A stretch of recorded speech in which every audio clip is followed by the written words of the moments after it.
If you've been around for a while, you won't be surprised that Darth Maul is one of our favorite characters in Star Wars. Over the years, canon movies and series have gone out of their way to show us the tragic conclusion to his story, from his first appearance in The Phantom Menace to his death in Star Wars Rebels. For Maul's backstory, however, we have to dig deeper into the many novels and comics that came before. We at Geetsly's firmly believe that not enough people know about the early life of Maul and his adventures as Darth Sidious's pocket assassin. In today's video, we'll be covering the life and times of Maul from the moment of his unfortunate birth to the final years before his defeat at the Battle of Naboo. So make sure to grab some popcorn and let's dive in. Before we jump in, big shout out to the sponsor of today's video, Polybuzz. You ever wonder what Darth Sidious's morning routine looks like? Is it meditation, a green smoothie, or just 45 minutes of cackling alone in the dark? Or maybe you've been dying to ask Vader if he's finally gotten over his issues with sand and kids. With Polybuzz, you can actually do that. It's an app that lets you have full conversations with AI versions of almost anyone, from Star Wars legends to historical icons and completely original creations. You can ask Obi-Wan for dating advice, challenge Anakin on whether the Jedi Council was really the problem, or get surprisingly deep life lessons from Yoda. But it doesn't stop there. One minute you're talking to Caesar about leadership, the next you're debating Shakespeare on who gets to be dramatic. With over 20 million characters already in the app, there's always someone new to meet or create. Once again, there are over 20 million characters already created, and better yet, you can make your own. I made one called Darth Bureaucratus, a Sith Lord obsessed with paperwork and imperial tax reform. He's passive-aggressive, terrifying, and somehow always online. Grab Polybuzz using the link in the description and enter my promo code GEETS in the app's search bar to unlock premium features. That gives you access to extra content, deeper convos, and the tools to bring your own weird characters to life. Seriously, it's like falling into the multiverse, one chat at a time. Start a convo with Yoda, then pivot to talking philosophy with Plato, or just ask Tony Stark how he'll fix the Death Star. You'll never run out of strange, brilliant, or completely unhinged responses. Maul was born a Night Brother on Dathomir to a human Night Sister mother and a Zabrak father. He had two brothers, Pharrell and Savage Opress, and all three of them were, as tradition dictated, subservient to the Night Sister clan. Their mother, Kaisina, hoped that at least one of her children would be able to live freely. Thus, when she met Darth Sidious when Maul was just 1 year old, she was able to convince the Sith to take Maul away. Although Sidious was reluctant, he was persuaded by Maul's strong connection to the Force. For the next few years, Maul grew up in a secure facility on Mustafar, cared for exclusively by droids. When Maul was 2, Sidious received permission from his master to train him as a Sith assassin. However, Darth Plagueis was very clear. Maul would be used as an assassin and never elevated to the true status of Sith Lord like himself and Sidious. Maul's training was particularly brutal. Deprived of any form of human contact, he was pushed to his limits by droids, which punished every minor mistake or hesitation. During one such training exercise against his droid instructor, TD-D9, Maul's temper exploded. Subconsciously, the Dathomirian called upon the Force. When Darth Sidious learnt of this development, he collected Maul from Mustafar and brought him to the desolate world of Toster.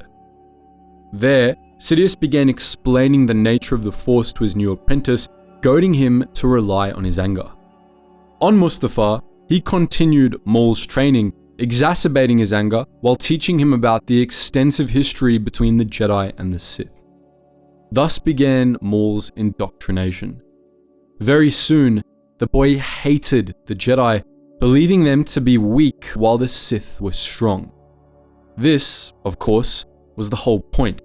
As he shaped the boy's body and skill set to his needs, Sidious was shaping his mind and beliefs to blindly mirror his own. In 44 BBY, aged 10, Maul was sent to the academy on Orsis, a planet in the Mid-Rim.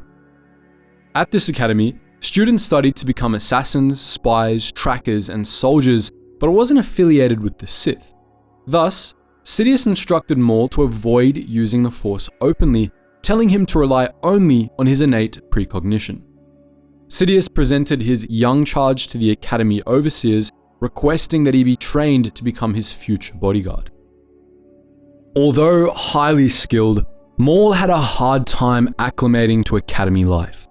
He made himself into a target right away by challenging and crushing one of the top students.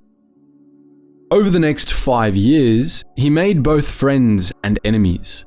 He endured pain he could have avoided if he had used the Force, but nonetheless, his Force sensitivity was eventually discovered. During a spar with his rival, Maul's fury got the best of him and he accidentally called upon the Force, to the rage of his instructor and master alike. Inadvertently, Maul had proven he would expose his powers under pressure.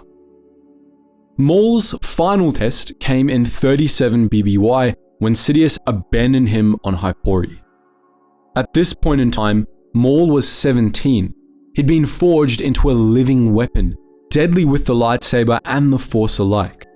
However, despite Sidious and the Academy's teachings, Maul still retained a sense of honor. He respected those he believed to be skilled opponents and was even able to care for Sidious. At least, until Hypori. Not only did Sidious abandon Maul on the isolated world, but he also set several assassin droids to hunt him down. Maul struggled to survive, but managed to survive on the lonely planet for an entire month, which is when Sidious came to meet him. The Sith Lord challenged his apprentice to a lightsaber duel, which Maul was too weak and injured to even have hopes of winning. Throughout the fight, Sidious taunted him, calling him weak and informing him that he had trained a replacement apprentice. Even disarmed, however, Maul refused to simply die. Sidious's taunts lit the burning rage within him, and even knowing he could do nothing, he attacked Sidious, biting his hand and spitting the blood back into his face. And thus, Maul passed his final test. It had never been about winning, Sidious revealed. The true test was seeing if he would want to kill his master. Thus, Maul rose again as Darth Maul and officially entered into Sidious's service. For the next 5 years, Darth Maul sowed death and destruction throughout the galaxy at the bidding of his master. His missions inspired fear in the hearts of Sidious's enemies. Politicians, crime bosses, merchants, warlords, none of them were safe from Maul. Aside from causing chaos and destabilizing power structures Sidious deemed a nuisance, Maul's missions had a second objective: inspiring terror. Sidious himself had ensured his apprentice was as terrifying to behold as he was efficient. When Maul was born, he was dunked into a magical pool like all the other Knight brothers, which marked his red skin with black tattoos. Later on, however, Sidious reversed this, leaving him with only red skin until he himself branded him with Sith tattoos, so Maul would never forget whom he belonged to. Despite his many successful kills, Maul wasn't satisfied. He had yet to face a Jedi, his most hated enemy. His first chance came when he received orders to kill Siolo Omanka, a legendary Jedi warrior. The renowned Twi'lek Jedi had gone into seclusion on a Force-dead world in the Gentaris system, where he devoted himself to mastering a purer combat technique that didn't rely on the lightsaber. Gleefully, Maul tracked the Jedi to the forest, but he was soon dismayed.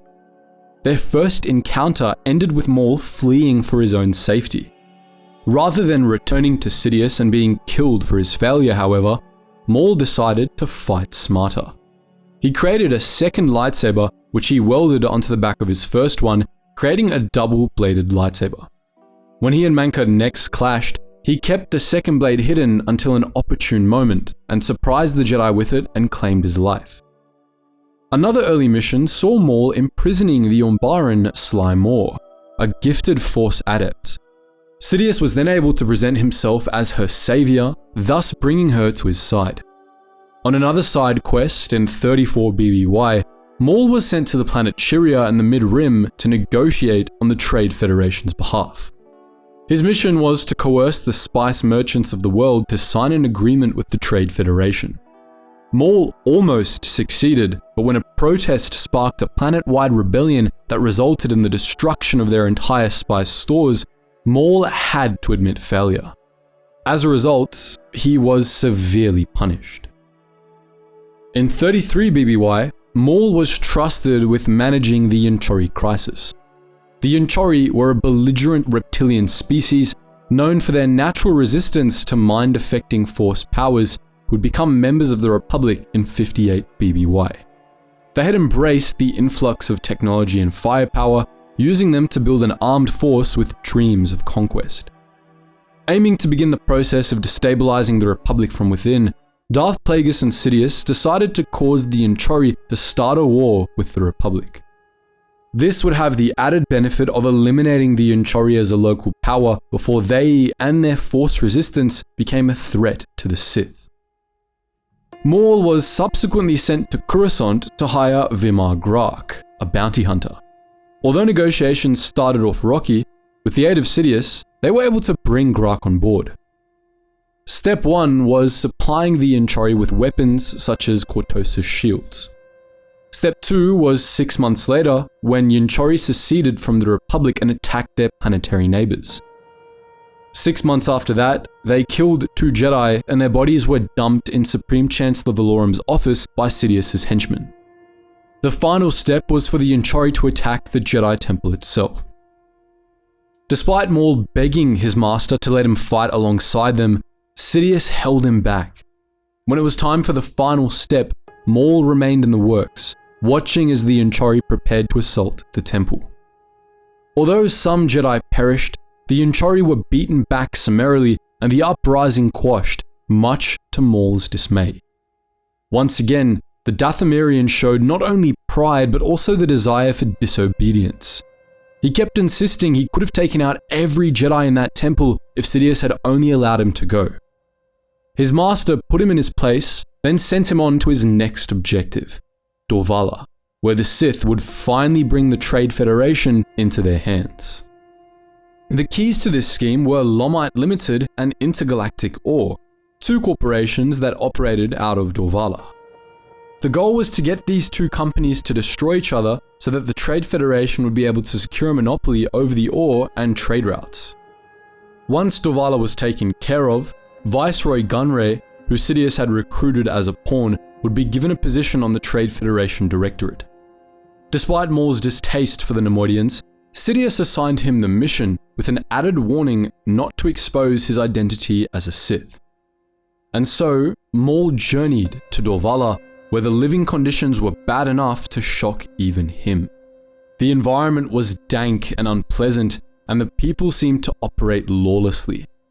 The lack of discipline and rampant gambling were particularly distasteful, but he had a job to do. In a local cantina, he eavesdropped on 3 Lomite Limited security personnel who were discussing the sabotage of one of their ore shuttles. The security officers were looking for possible suspects, but Maul had already identified the likely culprits, a Rodian and 2 Twi'leks sitting further away in the cantina. Not only were they using a disguised listening device to eavesdrop on the security officers, but Maul also recognized them as Intergalactic Ore personnel from Sidious's mission file. Following them to their security chief's cube, Maul continued to eavesdrop. LL's plan seemed to be taking the matter into their own hands. The chief was going to hire a crew of mercenaries and pirates known as the Tomb Clan to sabotage an Intergal shuttle bound for Eriadu. This way, LL would still be the first to send ore to the planet and thus come out on top. As the night wore on, Maul made his way to LL's headquarters and began preparing to infiltrate. Although he was able to reach the compound's skylights thanks to his abilities, he was alerted before breaking in to the possibility the security chief would have remote access to the central computers and thus would be notified if Maul sliced into it. So instead of breaking into LL's headquarters, Maul returned to the chief's home, which was far easier to break into. There, he was able to access the chief's personal computer and gain access to the files on the Eriadu delivery. Maul used the recording he had taken of the LL meeting earlier that night to frame their suspect and state he was also going to sabotage Intergal. He was able to feed this false recording to Intergal personnel. Everything went according to plan. Both corporations hired the Tomb Clan to sabotage the other, and as a result, neither ore shipment ever left for Eriadu. Maul's next move was to locate the Tomb's hideout in Dorvala's northern wastes, where he got info on their real base on Ryome before returning to LL's security chief's home. There, he found LL and Intergal employees discussing the double cross and their desire to team up against the Tombs. From there, all Maul had to do was feed them the Tombs' location. Again, just according to plan, the two companies stormed the Dorvala hideout and uncovered their real location on Ryome. Eager to watch their destruction, Maul left for Ryome, lying hidden in wait in a position to watch the battle. The two mining companies soon arrived, taking the Tombs on by surprise. What they didn't know, however, was that the base was heavily defended by mines and blast doors. So, Maul decided to reveal himself, leading half of the miners' forces around to a second, undefended entrance. He hid himself just as they reached the doorway, then watched as miners and Tombs took each other out. By the end of the battle, only 7 miners remained standing, all of whom Maul slaughtered to ensure no one would ever know of his involvement. In the aftermath, LL and Intergal were forced to merge into Dorvala Mining to survive, which the Trade Federation subsequently acquired. With the Nemoidians now on their side and the Trade Federation in hand, Sidious suggested Maul study the Black Sun, a criminal organization, to truly learn about how fear is used to control people. But for the time being, Maul was given minor tasks to stay occupied while Sidious took care of business elsewhere. Soon, however, Maul could sense a big mission was coming, one somehow linked to his master's homeworld. Another mission Maul took on in the interim was infiltrating the Cog Hive 7, an infamous prison. Maul was to go by the alias Juggernaut, find Iram Radiq, a renowned weapons manufacturer and dealer within the prison, and get a special device from him that he would then take to the Bando Gora. Secrecy was paramount, so Maul wasn't allowed to reveal his Force abilities. Sometime after Maul had infiltrated the prison, it came under attack by Jabba the Hutt. Knowing he had very little time left, Maul clawed his way to Radiq, whom he managed to kill despite being injured thanks to the help of another prisoner. The two of them, joined by a third prisoner, were able to escape the prison while it was being destroyed, the nuclear device Sidious had requested in hand. His next assignment had Maul seeking to destabilize the Black Sun gang by killing their leader and all 9 Vigos. What Maul didn't know was that the Black Sun had been involved in an assassination attempt on Darth Plagueis. Instead, the apprentice was told they had ties to the Trade Federation and suspected foul play at Eriadu. His task was to first kill 2 specific Vigos, then the remainder. His first stop was deep space demolition and removal, where one of the Vigos was hiding.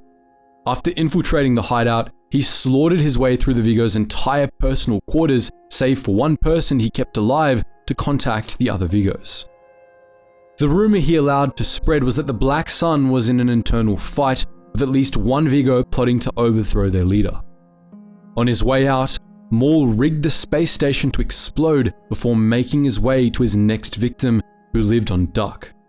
Once more, he killed everyone and left no witnesses, but not before his target, hoping to buy his own life, revealed the other Vigos were gathering on Raltir.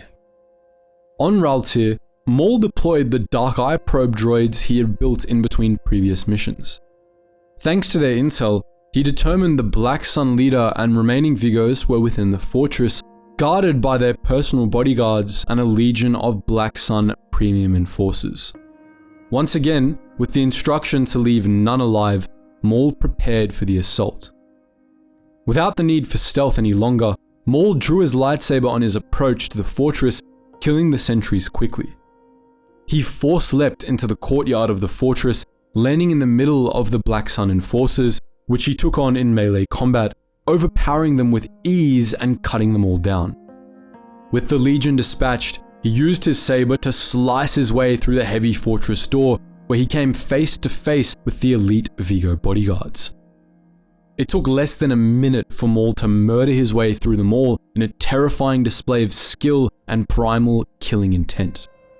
The last bodyguard hadn't even hit the ground before Maul forced his way into the Black Sun leadership's room, only to find the Vigos trying to flee. Their leader had left before them, however, and sealed the doors behind him, trapping all of his lieutenants in the room with Maul. These terrified and panicked people were even less of a challenge for Maul, who meticulously murdered them before once more slicing through the doors and pursuing his final target, the Black Sun leader, Alexei Gurren.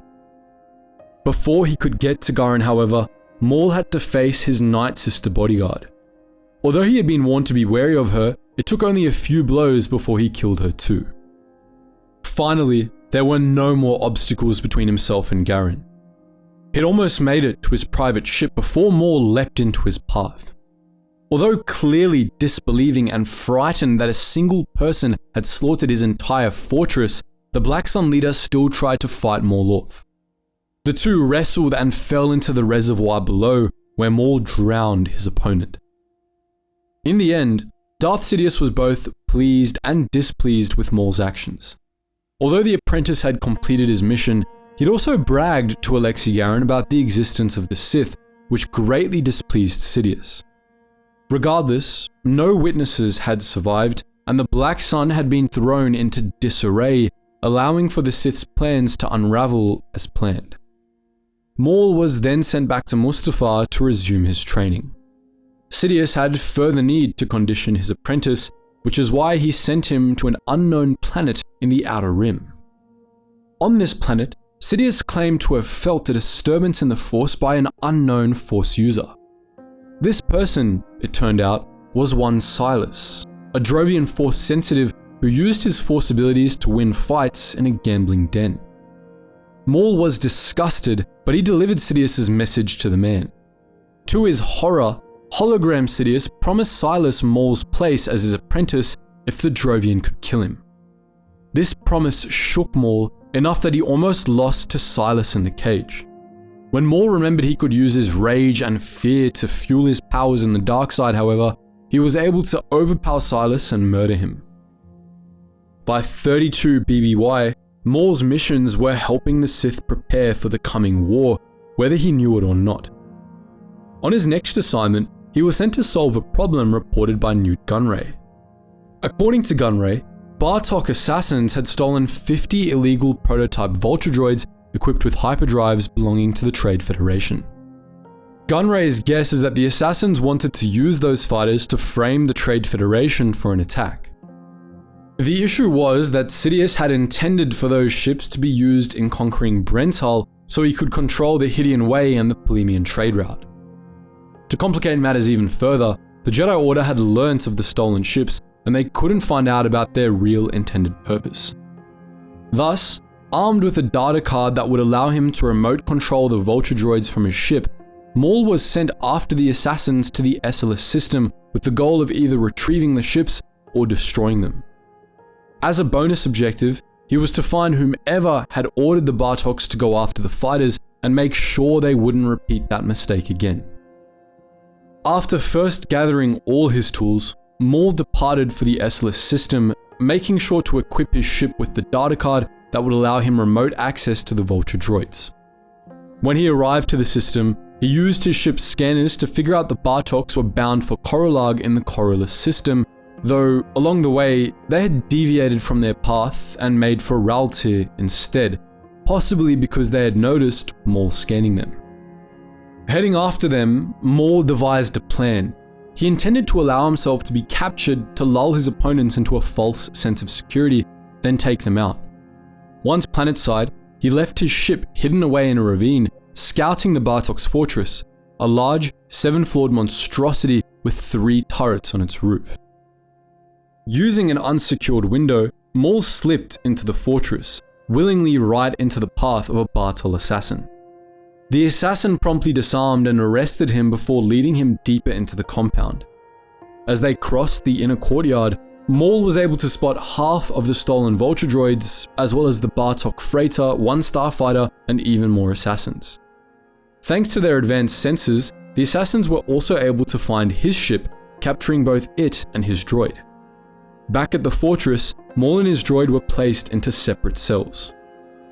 After stealing a vial of truth serum from an interrogation droid, Maul was easily able to break free of his restraints and cell using the Force. The serum, he was hoping, would allow him to interrogate one of the Bartok. As he escaped his cell, he quickly dispatched 2 Bartok guards. Before he was able to free his droid, however, 2 more guards triggered a pit trap that dropped Maul through a trapdoor where they intended to shoot him. It wasn't difficult for the Sith Lord to take them out from there. Still within the pit, he began walking, making his way through various obstacles. On the other end of the underground cavern, he ran into the Bartok that had taken his saber and what seemed to be a Forleen prisoner about to be thrown into a vat of acid. Thinking quickly, the Sith pulled his lightsaber into his hand, taking out all 2 of the 3 Bartok that stood to oppose him. The third one, he fed the truth serum to so he could interrogate him. It turns out that the mastermind behind the theft of the ships was Grudu, a Hutt who ran a hyperdrive factory on Esselis. The Trade Federation had hired Grudu to create the prototype engine the Vulture droids were using, but the Hutt had never been paid. In revenge, he had tracked down one of his engines until he found the 50 ships which he had stolen. Grudu's plan had been to attack the Korrilag Academy and frame the Trade Federation, but the Jedi had interfered, destroying half of the stolen Vulture droids. As they spoke, the Hutt and his son were in orbit above Korrilag, waiting to watch the fireworks. Having got his answer, Maul killed the final Bartok and climbed up back to the fortress's ground level. Deciding he couldn't afford to go back for his droid, the Sith rigged explosives to blow, taking a second detonator with him as he boarded the Bartok's freighter, looking for ways to fully mask his ship from their sensors. The stolen Vulture droids had vanished from the courtyard, meaning they were already en route to Korrilag. Maul then had to fight his way out of the fortress, speeder zooming across the ground toward his hidden ship. At every turn, the assassins tried to kill him, forcing him to play defense while racing for his ship. It took quite the fight to make it, but he was eventually able to board his ship and take off, headed straight for Korrilag. He barely made it on time. As his ship exited hyperspace, he was able to locate the Hutt's own ship just before the Vulture droids started coming out of hyperspace. With a space battle about to start, Maul activated the data card, granting him remote access, taking control of the Vulture droids and turning them against the lone Bartok starfighter, which was destroyed within seconds. Then it was the Hutt's turn. Via comm channel, Maul warned the Hutt to never interfere with Trade Federation business again and to flee now or lose his life. Grudu was hardly frightened at first, though that changed when 25 Vulture droids began firing on his ship. Rather than kill him, however, Maul allowed him to escape in fear, as per Sidious's orders. Mission completed, he remotely ordered the Vulture droids to return to a secure Trade Federation facility before returning to Raltir to recover his lost droid. Unfortunately, there was no trace of the droid that Maul could find amid the wreckage, and in the end, the Sith Lord had to abandon the search and return to Coruscant without him. In the final days leading up to the Battle of Naboo, Maul was tasked with one final mission by his master. Deputy Viceroy Monchar, a member of Newt Gunray's inner circle, had disappeared with a Sith holocron containing very sensitive information about their plans for Naboo. Sidious tasked his apprentice with finding the runaway Neimoidian, recovering the holocron, and ensuring Monchar didn't blab to anyone about the upcoming embargo. And, if he had, there were to be no witnesses left alive. The Neimoidian had likely fled to an apartment he owned on Coruscant, south of the Manarai Mountains. Armed with a photo of his target and holonet access, Maul was sent off. After landing in Galactic City, Maul made the rest of the way on speeder bike, looking for the nearest Coruscant Customs Bureau. Once there, he accessed the holonet via a terminal, searching for any newly arrived Neimoidians. After hacking into the security grid that monitored Coruscant and its citizens, he was able to spot the Deputy Viceroy entering a cantina in the Crimson Corridor not too far away. At the cantina itself, he heard from the bartender that Monchar was trying to sell some highly classified, dangerous information, and that his potential buyer was Lorn Pavan, a Corellian information broker. At this point, Maul decided to find Monchar through the Corellian. It wasn't difficult to locate the man's apartment. From there, all he had to do was skulk in the shadows outside and wait for them to step out on their way to a mysterious rendezvous.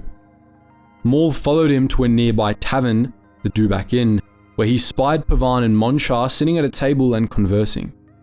It was far too public a space to kill everyone, however, so the Sith decided to wait. When Monchar finally left the inn on his way back to his apartment, Maul followed him. Again, it wasn't difficult to carve his way through the place's defenses, killing all 3 of his bodyguards before cornering the terrified Neimoidian. Holding him at a forced choke, Maul managed to get the terrified man to confess he had spoken only to Pavan, who was right at that moment on his way to collect the holocron crystal.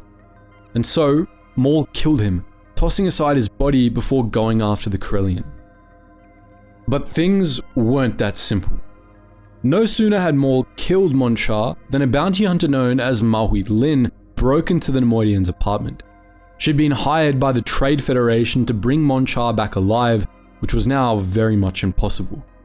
The two exchanged several hits, but when Lin activated a weapon that would blast them both to bits, Maul sliced a hole in the wall and dropped out, leaving her to die alone. Hiding in an alleyway, Maul reported to Sidious, only to realize he'd forgotten about the holocron. His objective was now updated to retrieving the holocron and killing Pavan, priority level, urgent. Returning to Monchar's apartments, Maul searched for the crystal but came up empty-handed. The only conclusion he could reach was that Pavan had arrived after the incident and collected the crystal. So, back to Pavan's apartment he went, breaking in easily with his lightsaber. There, he found a holo message between Pavan and Yanth the Hutt, a Vigo of the Black Sun that hadn't been present on Raltir when Maul had slaughtered his co-workers. The two were planning the sale of the holocron, so Maul had to act fast. The Hutt owned a nightclub not far from where they were. It took Maul almost no time at all to find the secret underground headquarters, infiltrate them, and execute both the Hutt and his bodyguards. The transaction seemed to have just been completed. Although Maul was able to recover the crystal, Pavan had already left. Maul followed in hot pursuit, but his target was rescued by 2 Jedi. The Jedi Master and he dueled briefly, and although the Jedi Master was killed during the fight, Maul's speeder was damaged, buying the Padawan and Pavan time to escape into the planet's sewer system. Through the sewers, Maul followed them into a warehouse where he dueled the Padawan, who set off an explosion that would hopefully take the Sith out. In the end, it was only her life that was lost, however. Believing Pavan to have died with her, Maul reported that his mission was complete and left for the Polemian Orbital Facility, a space station above Coruscant. Pavan, however, had managed to survive. Rather than escaping and reporting his findings, however, the Corellian chose instead to covertly follow Maul to the orbital station, hoping to kill him once and for all. Surprisingly, he was able to land a stun bolt on his target and Maul dropped. The effects were short-lived, however, and Maul quickly recovered, slicing Pavan's hand off with his lightsaber even as the Corellian, bent over him, reached for the holocron. At this point, Pavan gave up and tried to flee. He would have succeeded too. Maul, enraged by his target sneaking up on him like that, was slow to react. Pavan managed to make it through a hatch, and perhaps he would have succeeded in escaping had he not made the unfortunate mistake of walking right into Darth Sidious. Suffice to say, Pavan did not live to see another sunrise. With the success of this mission, the embargo on Naboo went ahead smoothly, all according to plan, and the Sith's involvement was kept secret. When it was ready, the Trade Federation made their move, setting in motion the events of the Phantom Menace. In many ways, Maul had been working against his own interests from the very beginning. If you've seen our previous videos on Maul and the tragedy of his character, you would know that Sidious had never intended him to be a true apprentice. From the very beginning, Maul had been nothing more than a tool for the Sith to use, then discard when his usefulness ran its course. It only adds extra layers of tragedy that, at the end, Maul was inadvertently sealing his own fate by setting up the events on Naboo. But that had always been Sidious's desire, and as always, things went according to plan. So that's the story of Darth Maul's early life and missions. Have you read any of these stories before? Are there any other characters you'd like us to analyze pre-episode 1?